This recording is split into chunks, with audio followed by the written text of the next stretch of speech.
Et salut à tous, j'espère que vous allez bien, bienvenue dans ce jeu Talk où nous allons parler d'un jeu où il y aura une localisation française, et oui, comme vous pouvez le voir ici, de Too Many Bones par les Lucky Duck Games avec une campagne sur Game on Tabletop le 29 juin à peu près vers 18 h. Je vous en parle juste après le générique, allez, c'est parti.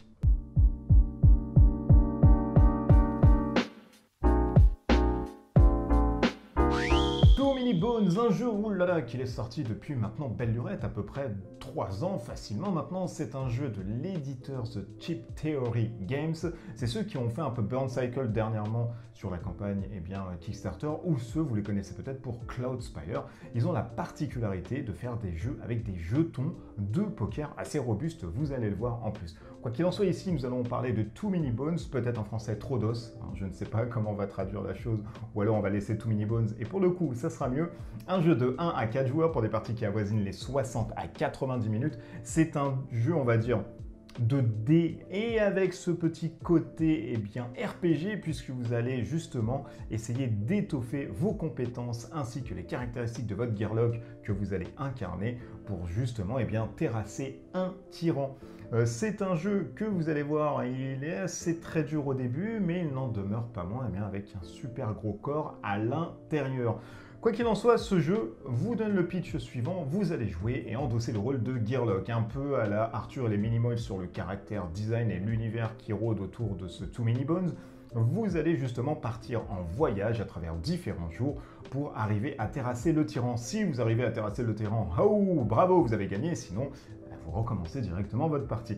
Allez, on se fait un petit focus là-dessus. Voici grosso modo ce que vous allez avoir dans une boîte de Too Many Bones. Alors attention, tout est en anglais. Vous allez me dire, mais comment ça se fait puisqu'il y a une localisation française? Eh bien, tout comme Dice Throne, Lucky Duck Games m'a envoyé une boîte en anglais justement, puisque la campagne Game on Tabletop va justement servir à financer la localisation française. À l'intérieur, on va avoir déjà un matériel de très grande qualité. On va avoir un battle map qui se trouve ici avec des petites coutures comme vous pouvez le voir. Tous les tapis à l'intérieur sont néoprène. On va voir ici le néoprène et bien sûr les différents héros. Il y en a 4. Il y a les autres de côté, je ne vous les ai pas montrés. Différents rangements pour les boîtes de compétences 2D. Il y en a 3. Avec un formidable à l'intérieur thermoformage. Ça ne change pas, c'était dans la boîte de base auparavant. Et bien évidemment, plein de jetons poker. Alors, les jetons de blessure ici sont un peu moins costauds que les jetons ici des baddies, des ennemis qui vont arriver. Mais beaucoup de dés. Bien évidemment, on va aussi avoir des boîtes de rangement, etc. Vous voyez, donc il y a vraiment ça dégueule de matos à l'intérieur, avec des fiches qui vont vous permettre justement de jouer les différents... les différents baddies, non, j'allais dire les différents Gearlock, puisque vous allez voir, c'est un jeu qui est très compliqué quand même à prendre en main. C'est un jeu, je ne l'ai pas dit, je préfère le dire maintenant, vite, avant que je commence l'explication. Un jeu de Adam Carlson et de Josh Carlson, et les graphic design sont de Josh Carlson. Donc finalement, les frères Carlson ont finalement tout fait dans ce jeu, à part les illustrations. Je crois que c'est fait par, ah oui, l'artiste Anthony Le Tourneau. Dans Too Many Bones, vous allez devoir terrasser un tyran. Il y en a plusieurs à l'intérieur d'une boîte de base. Ici, je vous ai mis le tout premier qui ne veut pas venir. Voilà, c'est le nom. Le nom. À l'intérieur du nom, on va avoir quoi? On va avoir ici la durée de partie. Quand vous avez un point, ça veut dire que c'est super court à peu près. C'est une trentaine, 45 minutes, voire 60 minutes de partie. Vous allez avoir ensuite les baddies auxquels il va venir. Donc là, on va avoir du mêlé, on va avoir du bleu, on va avoir du bleu cyan. Ici, c'est le nombre de points que vous devez avoir avant de détruire le nom ici. Et ici, c'est le nombre de journées, donc le nombre de jours que vous allez pouvoir avoir pour compléter justement cette destruction. Si au bout du 8e jour, ce n'est pas possible, vous perdez directement la partie. Donc là, c'est un peu plus compliqué. Ici, nous avons le deck voyage. Le deck voyage qui correspond bien évidemment aux cartes que vous avez ici. Donc on va au préalable en prendre 5, donc 8 moins 3. Et les 3 qui vont subvenir aux 3 restants, ce sont les 3 qui sont automatiques avec le symbole 1, 2, 3 directement. Ça, c'est pour le setup. Celui-ci reste toujours face cachée et on prend toujours la première carte ici directement. On a le compteur de jours que vous avez ici. On va avoir différents loots que vous avez ici. Je vais passer juste un peu plus de temps sur ce jeu toile. Pourquoi? Pour vous exposer un peu comment se joue le jeu, vous faire des tours de jeu et surtout pour vous montrer l'essence si vous devez aller dessus ou alors pas du tout, puisque la critique restera quand même la vôtre. Là, vous avez uniquement mon avis dessus. À son tour de jeu, eh bien, nous allons d'abord prendre un battle map qui correspond au Gearlock. On peut jouer en solo avec un joueur ou alors on peut jouer en solo avec 2 Gearlock ou alors on peut jouer bien évidemment à 2 joueurs, etc. Ce qui va changer, ça va être le nombre d'ennemis que vous allez avoir. Chaque joueur va venir avec un set de petits dés comme ça qui vont de 1 jusqu'à 6. Ces sets-là vont être représentés uniquement les points de vie supplémentaires, la dextérité supplémentaire, l'attaque supplémentaire et la défense supplémentaire. Comment ça se représente? Quand vous gagnez un point d'expérience, vous pouvez mettre un dé ici et de 5 plus 1, vous passez à 6 points. Donc vous rajoutez un jeton de poker. Ça marche comme ceci, mais je vais vous développer la chose. Vous allez aussi avoir un jeton d'initiative qui va venir sur un round de combat. Et je vais vous exposer les rounds de combat, donc pas de panique, on va faire tout ceci ensemble. Une fois qu'on a fait tout ça, on va récolter les dés d'attaque, les dés de défense, les dés d'effet, ainsi que les dés justement pour les différents baddies que vous allez avoir. Baddies qui sont composés par rapport aux icônes que vous allez trouver sur le terrain. Donc tous ces ennemis-là, 1 point, 5 points et 20 points, c'est par rapport aux ennemis que vous allez trouver en dessous. On commence la première phase avec la phase de journée, c'est-à-dire là on va tourner le compteur, donc là c'est notre premier tour, on reste à 1 bien évidemment. Et nous allons prendre la première carte. La première carte qui va toujours vous donner, hop, un petit background ici. Donc je vais le retourner directement pour ne pas vous spoiler, si vous voulez vous garder la surprise. Une fois que vous avez lu ceci, eh bien vous allez avoir à chaque fois 2 états comme celui-ci, vous voyez. Donc là, on va avoir ce choix-là et ce choix-là. Par exemple, ici, je pourrais directement, si je prends le choix du haut, eh bien gagner 2 points d'expérience. Les 2 points d'expérience vont pouvoir être dépensés pour acquérir de nouveaux dés ou augmenter ses statistiques, ou alors de gagner 1 point d'expérience et de choisir ensuite une carte de loot.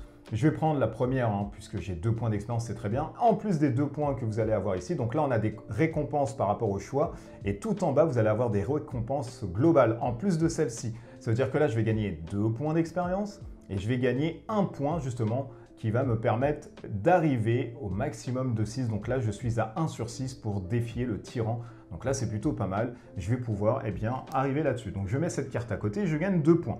1 point d'expérience me permet de gagner, comme vous pouvez le voir ici, des dés.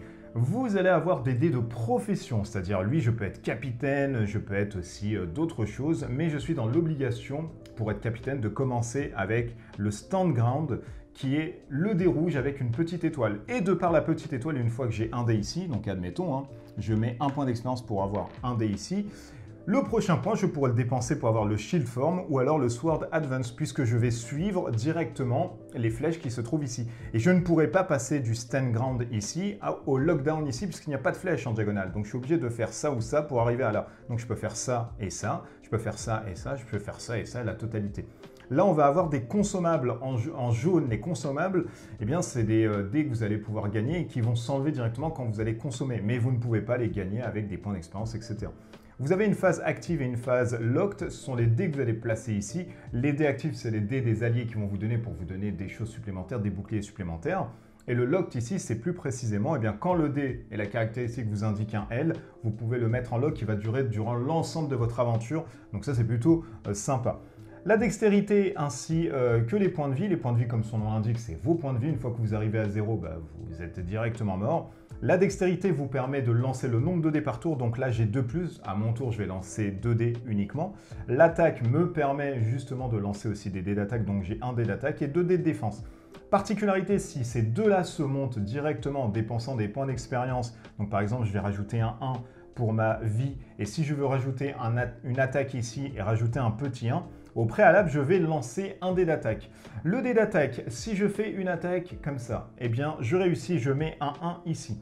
Par contre, si je fais un bones, donc un os ici, je n'ai pas le droit directement de le mettre. Et c'est la même chose pour la défense. Sauf que pour la défense, quand vous allez lancer un bones, par exemple ici, vous allez pouvoir le relancer, mais uniquement en défense. Voilà, donc là, par exemple, c'est successful, il n'y a aucun problème. Attention toutefois, vous allez me dire, mais oui, mais qu'est-ce qui se passe avec les jeux de dés? Il y a toujours la chance, et si là je ne réussis pas, je perds mon point d'action. Eh bien non, vous ne perdez pas votre point d'expérience et non pas d'action, puisque vous pouvez le redistribuer un peu partout. Donc vous pouvez commencer ici, si ça ne marche pas, vous pouvez le donner à la dextérité. Donc ça, c'est assez aussi sympa. Et je vais rajouter, tiens, un en dextérité, je ne vais pas mettre celui-ci. Voilà, j'ai fait mes 2 points directement. On passe au compteur tour, donc vous voyez, c'est très simple. Une fois qu'on a fait la phase de tour, entre guillemets la phase de journée, on a ensuite la phase de voyage ici avec le choix qu'on va prendre. Une fois qu'on a réussi le choix, on a ensuite la phase, ce qu'on appelle de recovery, donc c'est la phase, je ne sais pas comment on peut dire en français, de récupération, voilà, de récupération. On va choisir soit de se soigner à son maximum, soit d'échanger eh bien, du loot qu'on va avoir en lançant eh bien, 6 dés d'attaque pour voir le nombre de bones qu'on peut faire pour récupérer autant de cartes, ou soit on va essayer eh bien, de voir ce qui nous arrive un peu dans les piles ici. Et comment on le fait? On lance un dé sur 1, 2, 3, on regarde la pile de 1, donc on regarde le jeton, s'il nous plaît on le laisse face visible au-dessus, sinon on le laisse en dessous. C'est le nombre de mecs qui vont venir, en fait, on essaye de voir un peu, on scout. Le 5, eh bien, il faut 4, 5, et le 20 ici, il faut un 6 obligatoirement. Donc on va dire pour là, voilà, je vais lancer le dé, je fais un 3, je regarde ici, et je me dis que là, donc vous voyez, là on a les points de vie 5, on a ici l'initiative c'est 3, c'est 2 dés d'attaque à son tour, il a Raiding, il a Rage 2, Rage 2 grosso modo ça veut dire qu'il va taper eh bien, avec 2 dés supplémentaires quand il ne va plus avoir de blessure. Là on voit que c'est un type de mêlée, et là il va toujours, cet orque rageur, va toujours attaquer celui qui a le moins de points de vie. Mais là vu qu'on est tout seul, c'est pas un problème. Donc là je me dis c'est quand même un peu fort, donc je vais le laisser en dessous, tiens. Voilà, le 1, ça me... tiens, le 1, ça me sert à rien. C'était un 5. Bah oui, c'était un 5. Donc voilà, je vais le mettre ici, ça reste assez fort, ça, je vais le mettre là-dedans. Le tour est fini, donc je passe au niveau 2. Voilà, c'est un peu décousu, je vous l'accorde. Et on va passer à une nouvelle carte. Donc je vais faire encore un tour, voilà. Ici, on a une autre carte et hop, on a encore des choses. Voilà, 2 choix s'offrent à nous. Donc là, par exemple, si je prends ce choix-ci, je ne vais rien gagner, mais par contre, je vais gagner 1 point à la fin, ainsi que 1 point d'expérience et surtout une carte de loot, c'est pas négligeable. Par contre, si je prends la deuxième solution, je vais gagner cette fois-ci 2 points d'expérience en plus de celle-ci, et puis je vais gagner un loot. Je vais prendre la deuxième par exemple. Et là, nous allons voir le combat. Quand vous commencez le combat, on va vous dire BQ, généralement, c'est ce qu'on appelle le Baddies Point, donc c'est les points d'ennemis. Comment sont véhiculés les points d'ennemis? Vous allez prendre le nombre de Gearlock autour de la table, c'est-à-dire 1, 2, 3, 4, que vous allez multiplier avec le nombre de tours que vous avez ici. C'est-à-dire que là, je suis à 1 fois 2, ça fait 2. Donc je vais prendre 2 jetons de 1. Si c'était 5, je prenais directement un jeton 5. Je prends toujours le plus fort. Je ne vais pas prendre 5 jetons 1. Si je fais 10, 2 jetons 5. Si je fais 25, un jeton 20 et un jeton 5, vous voyez? Donc c'est là où on compense. On va du plus gros et on redescend ensuite. Donc là, on va les retourner directement et on va commencer par celui-ci. Celui-ci, on va lui donner le numéro 1 qui se trouve ici. Donc on va lui mettre 2 points de vie. Il a une initiative de 5. On va tout de suite mettre 5 ici en D. Voilà, il jouera peut-être en premier. Et on va le mettre là-dessus puisque c'est une attaque à distance. Donc vous voyez, quand c'est des attaques à distance, vous positionnez le monstre ici. Quand c'est une attaque à mêlée, vous le positionnez ici. Donc on va le positionner là-dedans. Ici ensuite, nous avons une brute troll. C'est une attaque qui se fait à mêlée. Il a 3 points de vie. Il a 1 hop en initiative. Donc il va jouer à la fin. Et c'est surtout bien, quelqu'un qui va taper au corps à corps. On va le mettre sur la ligne de devant, ici directement. Et là, notre initiative, très simple, nous allons lancer notre dé d'initiative pour voir sur quelle position nous jouons. Numéro 3, nous allons jouer après le dragon. Donc on va se mettre comme celui-ci. Ici, nous avons un dé de ronde. C'est très très important puisque vous allez avoir jusqu'à 5 rondes où il ne va rien vous arriver. Au 6e ronde et tous les rondes suivants, vous allez avoir la goutte de sang. C'est ce qu'on appelle la fatigue. Et à ce moment-là, chaque ennemi ainsi que vous-même, vous allez perdre 1 point de dégâts tout le temps, tout le temps, tout le temps. Et il n'est pas bloquable. Donc faites vraiment, vraiment attention à ne pas trop prendre aussi votre temps. Et c'est là où c'est super intéressant en termes de mécanique aussi. Donc là, je vais commencer à prendre, j'ai 1, 2, 3, 4, 5, je vais me rajouter 1 point de vie puisque j'ai 1 point de vie directement supplémentaire. Et je vais me positionner où je veux ici directement là-dessus. Donc là, moi, je suis quelqu'un en corps à corps. Je vais me mettre directement ici. On commence avec le round numéro 1. Le round numéro 1 nous dit quoi? Nous dit que celui-ci, le dragon, va commencer à jouer. Donc il va lancer 2 dés à distance, il cible tout le monde. Donc il n'y a pas de ligne de vue, il n'y a rien du tout. C'est ça qui est bien dans le jeu, c'est très rapide. Il va cibler tout le monde, il va lancer 2 dés d'attaque et 1 dé de défense. Il lance ses dés, il fait déjà un bones. Donc le bones ici va lui permettre par exemple de faire des caractéristiques supplémentaires, etc. Donc ce n'est pas le cas, donc celui-ci perd. Le 1 de défense, on va le mettre ici et il va me faire 1. Sachant que moi, je suis au début de mon tour, je dois lancer, au début du round de combat, le tout premier, je lance mes dés puisque je commence directement avec la défense. Donc je vais mettre ça ici, hop, et ça ne me sert à rien puisque là c'est uniquement le jet de compétence. Il me fait 1, le 1 ici, enlève celui-ci directement, c'est terminé. Lui a joué directement. On passe à mon tour de jeu. Donc là, j'ai par exemple, vous le voyez, tac, j'ai 3 dés qui se trouvent ici. D'ailleurs, le week-end 1 me donne d'ailleurs une initiative de -1 qui se trouve ici. Voilà, j'ai une dextérité de -1, donc je vais lancer finalement jusqu'à 2 dés. Donc là, je peux lancer un dé d'attaque, un dé de défense, je peux lancer 2 dés de défense. Ce que je vais faire, c'est un dé, par exemple, d'attaque et un dé de défense. Allez, je vais faire ça, voilà, un dé d'attaque ou... Voilà, un dé d'attaque, un dé de défense. je vais faire tout ceci. Et là, vous voyez, je fais 1. Et là, je fais 1 ici. Alors, le 1 me sert à rien pour la simple et bonne raison que lui, il a une protection de 1. Donc, je vais rien pouvoir lui faire. Il va falloir que je lui en colle un peu plus pas mal. Donc là, mon tour a été joué, entre guillemets. Et ensuite, on passe au numéro 2 qui se trouve ici. Et le numéro 2, lui, va faire pareil. Un dé d'attaque, un dé de défense. Il va lancer le dé. Il fait un bones et 2 attaques. Donc, je vais me prendre un dégât ici. Je vais m'enlever un dégât qui se trouve ici. Hop, voilà. Et surtout, lui, il a fait un bone, c'est-à-dire qu'il est peureux. Il s'enlève un dégât. Bah oui, c'est comme ça arrive aussi. Donc là, on a fini notre tour numéro 1. Tour numéro 2, on va faire la même chose, sauf que là, nous allons lancer uniquement les 2 dés d'attaque, puisqu'il a déjà son symbole de bouclier. Ici, il fait un bone, ça sert à rien. Il fait 2 attaques, et là, vous voyez que ça peut aller très vite. Je perds directement, hop, hop, hop, 2 petits jetons qui se trouvent ici, et je me retrouve encore dans cette posture. Et bien là, je me dis que je vais peut-être, je pourrais utiliser ma dextérité pour bouger, faire 1 et 2, ce qui me permettrait par exemple d'attaquer directement celui-ci, vous voyez. Donc voilà grosso modo comment se passe un tour au fur et à mesure. Donc on va continuer si vous voulez, hein. Voilà, je vais lancer par exemple 2 dés de défense, et là je fais des bones. Et tiens, qu'est-ce qui se passe? Quand je fais des bones, je vais les mettre directement ici.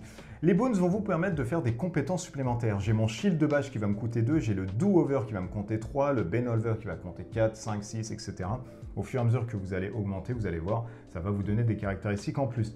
Là, on va faire la même chose, on va lancer les 2 dés, voilà. Il fait une protection, il fait 2, donc vous voyez là, par exemple, je serai bientôt mort. Hop, directement. Hein, vous voyez, parce que j'ai joué de manière très brutale, et pour vous montrer grosso modo comment ça marche. Une fois que vous avez fait tout ceci, bien évidemment, vous allez avoir des dés de compétences. Les dés de compétences qui vont se mettre, par exemple, en les lançant, qui font partie de votre dé de dextérité, les dés de compétences, bien qu'ils sont ici. Vous allez pouvoir les loquer ici, les remettre ici, voilà, plusieurs compétences supplémentaires, etc.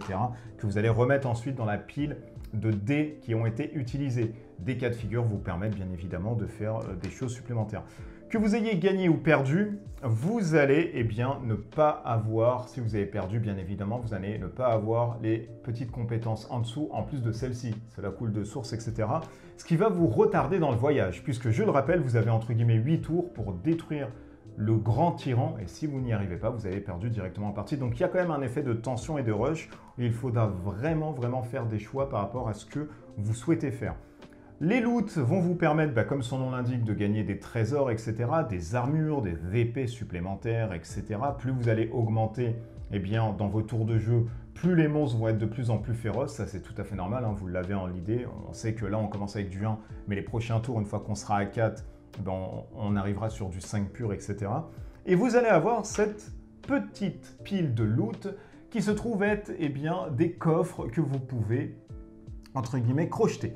Quand vous crochetez un coffre, vous allez avoir des valeurs de lever qui sont par exemple ici de 2, la valeur de trip et la valeur de force qui est de 4. Vous allez toujours lancer vos dés qui se trouvent ici, en plus je cache tout, et quand vous lancez le dé, vous allez avoir des valeurs ici, vous voyez, des valeurs qui vont vous permettre avec le dé d'activation ici de rechanger, de permuter des choses.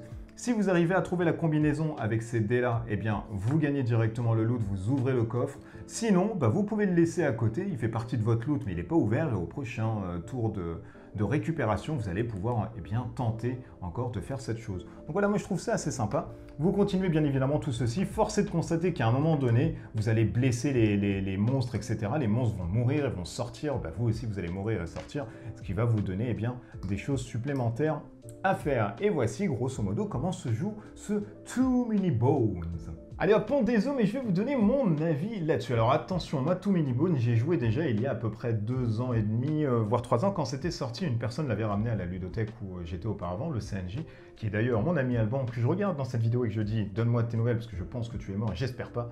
Donc pour le coup, voilà, il me l'avait fait découvrir, etc. Alors je vous avouerai que moi j'étais un peu réticent parce que Too Many Bones, avec ce système de Arthur et les Minimoys en design, j'aimais pas trop, voire je détestais complètement. Mais en jouant avec la mécanique, moi j'ai trouvé ça assez fun et je vais vous donner les points positifs du jeu. Premier point positif dans ce jeu, c'est la qualité du matériel. Qu'on aime ou qu'on n'aime pas les jetons de poker comme moi, par exemple, je déteste les jetons, je m'en fous même royalement. Force est de constater que c'est des bons jetons que vous allez avoir. Un peu moins sur les jetons blessures, mais les jetons baddies que vous allez avoir, c'est bien lourd, quoi. Après, vous pouvez jouer au poker si vous voulez plus tard avec, mais c'est quelque chose de très très lourd. On va avoir des rangements, comme vous pouvez le voir ici, avant de tout casser. des rangements pour vos dés. Donc ça, c'est super important. Et il y a un confort de jeu indéniable quand vous allez jouer, avoir votre petite piste de dés à côté où vous allez pouvoir piocher, c'est sympa. Il y a des rangements comme ça, hyper sympa. Et les cartes n'ont même pas besoin d'être slivées. Pourquoi? Parce qu'elles sont une sorte de plastique, vous voyez? Vous entendez peut-être? Voilà, donc il y a une sorte de plastique, même pas besoin de faire sliver. Bien sûr, les battle maps ainsi que les tapis en néoprène en soi pour les héros, les gearlocks, ainsi que pour le terrain de baston, sont en néoprène. Et je pense que c'est limite un jeu où vous pouvez, qui est waterproof peut-être. Vous pouvez jouer avec, côté d'une piscine ou de la mer sans problème, parce que s'il y a des petites gouttelettes, ce n'est pas un souci. Donc un très bon matériel avec le thermoformage à l'intérieur qui va bien. Pas besoin de scier des cartes, donc ça franchement c'est indéniable. Quand vous allez les lancer, c'est du plastique chelou, donc il n'y a aucun problème à les brasser, etc. C'est très bon. L'autre point positif ici du jeu, c'est l'évolution et la courbe de RPG que vous allez avoir dans ce jeu. Chaque joueur possède 4 classes, 4 métiers, et chaque héros ne se joue pas de la même façon. Si vous prenez le bomber qui se trouve par exemple ici, et là, attention magie, vous voyez, si vous prenez par exemple celui-ci, eh bien celui-ci se joue de manière totalement différente que le picket que j'ai pris là en démo. Pourquoi? Parce que le picket que j'ai pris en démo, c'est un tank et lui, il va plus utiliser des dés de défense pour à un moment donné avoir l'ensemble de ses dés de défense avec sa compétence de shield bash, donc de repousse avec son bouclier, va coller l'ensemble de sa défense en attaque. Donc il y a plein de stratégies à faire par rapport d'un gearlock à l'autre. Celui-ci ne se joue pas vraiment de la même manière. On va avoir un nain qui fait que taper avec une rage. Donc voilà, il y a énormément d'évolution et une courbe d'apprentissage qui se fait sur ce Too Many Bones. Et j'y reviendrai bien évidemment sur un point négatif justement pour ce jeu. Mais ce côté RPG m'a énormément plu et vachement intelligent.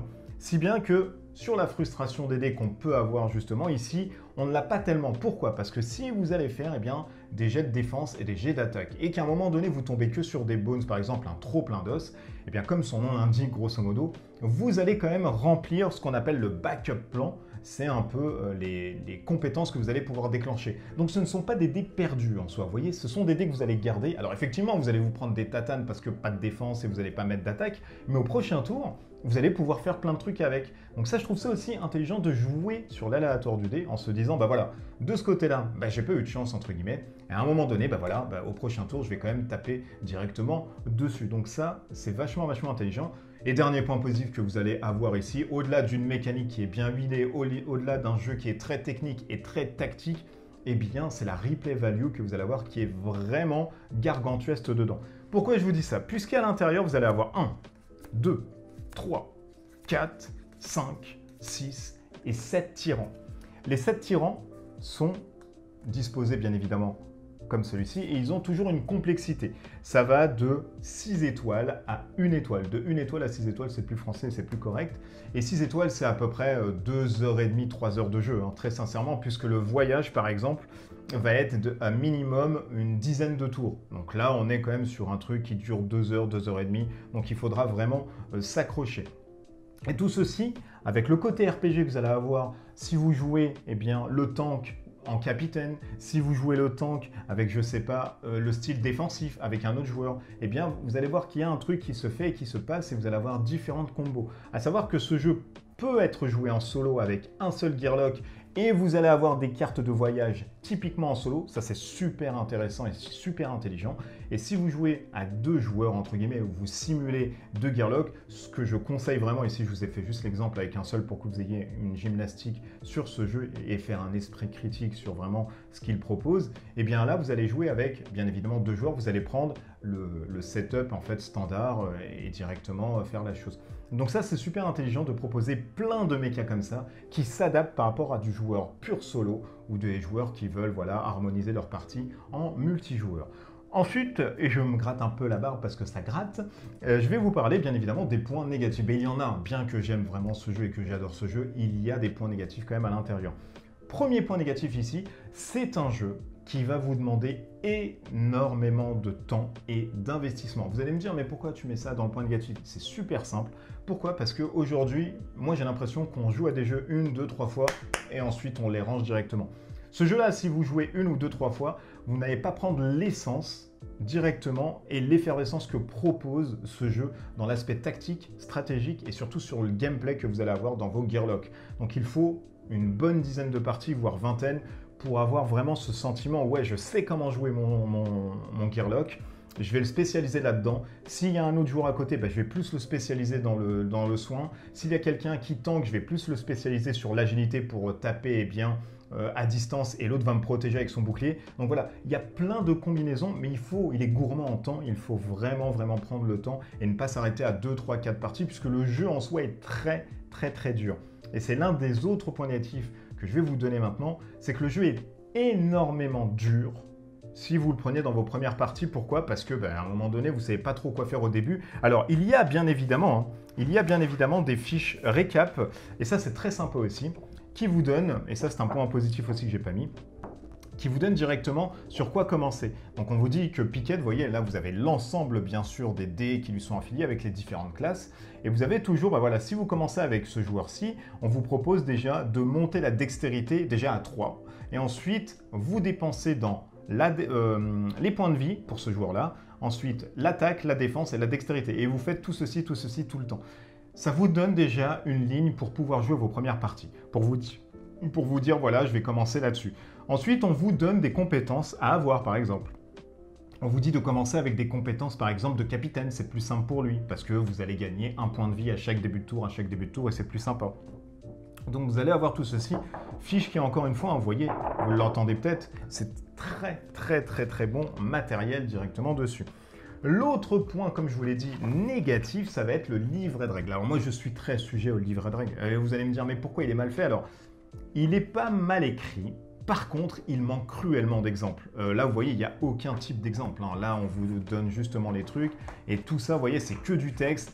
Et dans les premières parties, alors moi je savais jouer, donc ça ne posait pas de problème, il n'y avait pas de souci à avoir dessus. Mais quand vous ne savez pas jouer, vous chopez tout ça, ça manque cruellement d'exemples et vous êtes un peu noyé. Donc c'est dommage, il est bien écrit, mais il manque cruellement d'exemples. Il ne facilite pas justement son apprentissage, si bien qu'il faudra le laisser à côté pour essayer de voir, ah ouais, alors donc je fais ça, ok, je vais faire ça. C'est dommage, il faut vraiment mettre des exemples dans un livret de règles parce que là, comme ça, trop de lecture, ça va plus nous botter la tête qu'autre chose. Autre point négatif, comme je vous l'ai dit, c'est un jeu qui est très dur, mais qui peut aussi vous donner une grande frustration quand vous allez perdre, bien évidemment, et vous allez perdre avec le côté aléatoire des événements qui vont arriver.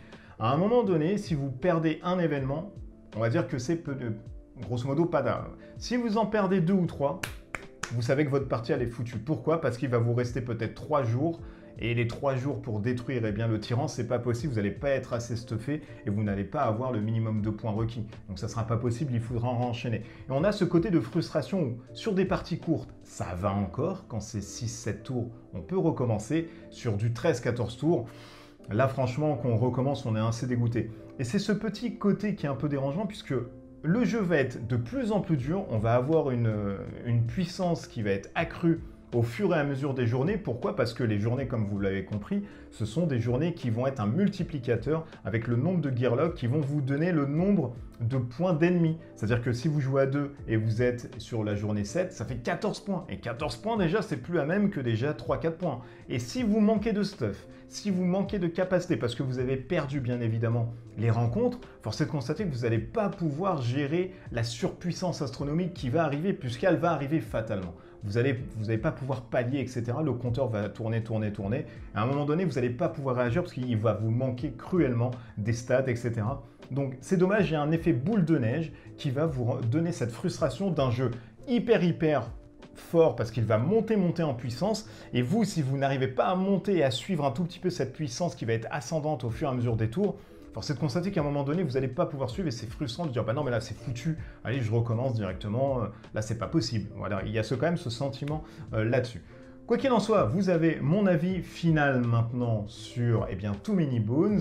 Est-ce que c'est un bon jeu? Alors pas du tout, bien évidemment, faites-vous votre propre critique encore une fois. Moi j'incite à aller voir d'autres personnes qui parlent de tel ou tel jeu pour vous donner un effet un peu critique en disant ok, lui m'a dit ça, maintenant par rapport à ce que j'ai entendu, je fais un projet entre guillemets de synthèse, et je me dis voilà, lui a dit ça, ça me plaît, ça me plaît. Maintenant, est-ce que moi, ce jeu-là va me plaire? Je préfère que vous ressortiez avec toutes mes vidéos que je fais sur la chaîne avec cet esprit critique que de dire ouais, il m'a dit c'est un bon jeu, je vais y aller. Au pire des cas, n'y allez jamais. Et quand je vous dis c'est bon, ne regardez au moins 3-4 mecs à côté en plus qui va vous donner un sentiment. Donc mon avis propre là-dessus, j'ai fait à peu près une cinquantaine moi de parties sur Too Many Bones avant de recevoir la boîte là, des Lucky Duck Games. Et j'avais vraiment adoré moi à l'époque et je jouais avec mon ami, etc. en plus. D'ailleurs, on va peut-être se remettre en partie directement après, là, vers juillet, parce que c'est un jeu qui est exceptionnel. Moi, j'aime beaucoup la mécanique déjà RPG où on va augmenter son personnage. Et à l'intérieur, je trouve que c'est super technique et super stratégique parce que quand vous allez avoir le hasard de dés, vous allez avoir que des bones, vous vous dites ah ben non, c'est perdu, je fais rien avec. Non, vous ne les avez pas perdus, vous les mettez dans votre backup plan. Et là, au prochain tour, vous allez pouvoir utiliser des compétences qui sont propres, encore une fois, à votre Gearlock. Donc ça, c'est vachement intelligent. Vous avez ce système tactique avec les différents plans où on se dit ouais, on est dans la mêlée, on attaque directement. On est ensuite sur de la distance. On va essayer d'être le plus loin possible pour tirer des bombes et des grenades. À côté de ça, on se déplace de manière orthogonale, donc on ne se déplace pas en diagonale, etc. Sauf si on a une compétence qui le fait et ça rajoute un côté stratégique, on tape, etc. Donc il y a plein de choses à faire. C'est très frais, c'est très sympa. Par contre, il n'en demeure pas moins complexe. Attention, il va vous demander vraiment du temps, de l'investissement et surtout d'être accroché durant vos débuts de partie qui vont être très très rudes encore une fois. Et il faudra vraiment s'armer de courage et de patience pour tirer le maximum et l'essor même que va proposer ce Too Many Bones. Donc pour moi, franchement, c'est un excellent jeu si comme moi, vous aimez bien évidemment le matériel de bonne qualité, si vous aimez le côté waterproof et le néoprène, et si vous aimez bien évidemment tout ce qui est rangement et cartes qu'il ne faut pas se livrer, ça fait quand même une réduction des coûts. Je le rappelle, c'est une localisation française sur Game on Tabletop qui va être faite par Lucky Duck Games de Too Many Bones, un jeu que moi j'adore, que j'apprécie énormément pour son matériel, pour sa complexité et puis surtout l'aventure qu'il propose. Il n'en demeure pas moins avec les points négatifs que je vous ai montrés, quelque chose qui peut vous rendre frustrant sur l'ascension de la puissance que vous allez avoir. D'ici là, rendez-vous dans les commentaires si vous avez d'autres questions. Si vous avez déjà joué à Too Many Bones, de me dire ce que vous en pensez aussi si vous continuez à jouer. À savoir qu'il y a des extensions, donc j'espère que cette campagne va être très bonne puisque vous allez pouvoir avoir des extensions peut-être par la suite, ce qu'ils ont pu faire avec Dice Throne, etc. si ça marche encore une fois. D'ici là, portez-vous bien, des bisous partout et puis à bientôt. Allez, ciao ciao.